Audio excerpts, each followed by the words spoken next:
Hi everyone, today I am going to teach about friction. So, before going into the topic, I'll tell you what I am going to teach in today's session. That is, what is friction, what is meant by limiting friction, what are the types of friction, and what is meant by angle of friction, coefficient of friction, angle of repose, and laws of friction. These are all the topics what today we are going to see. So, what is meant by friction? The first and foremost thing about friction is it's a resisting force, right? When a body slides or tends to slide on a surface on which it is resting, a resisting force opposing the motion is produced at the contact surface. This resisting force is called as frictional force, or this is called as friction. Yeah, we know it. Why we can able to walk? Because there is some resistance that makes us to walk. If there is no resistance, what will happen? We will tend to fall, right? So that is meant by friction.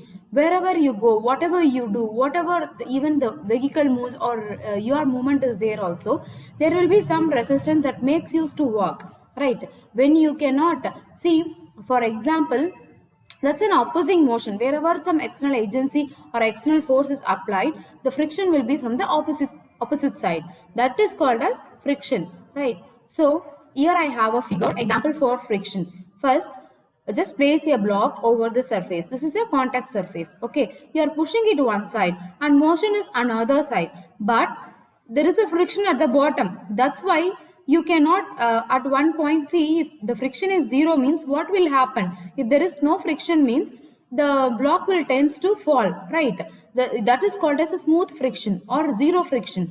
That say if there is no zero friction, there is a like friction is more means, then you can like at one when there is a friction you cannot push it to, like it will not be in a slopey manner, like it will, there will be some resistance for the movement. So there is a perfect example for the friction, though the friction is the opposite side of the force, right?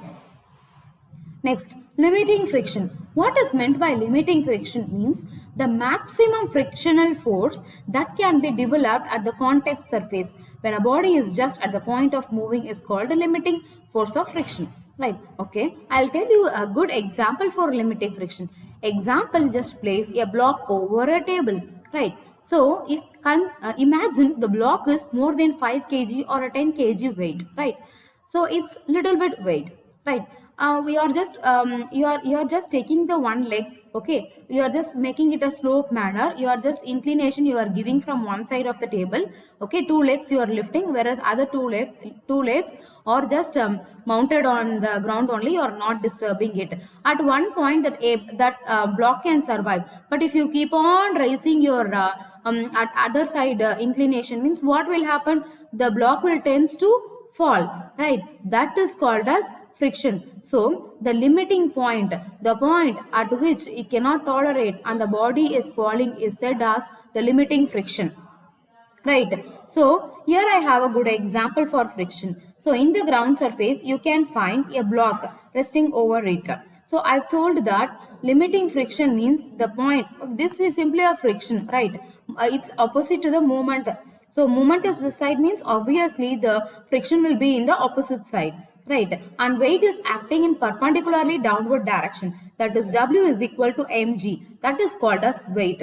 So normal reaction, I told you that reaction means it always acts in the opposite direction of the weight acting, right? So the weight is perpendicularly downward. So the reaction will be from opposite side of the weight acting. So in the line of action, just they are transferring the forces. Thrust means it will be opposite side of friction. So these are all the forces acting in the block.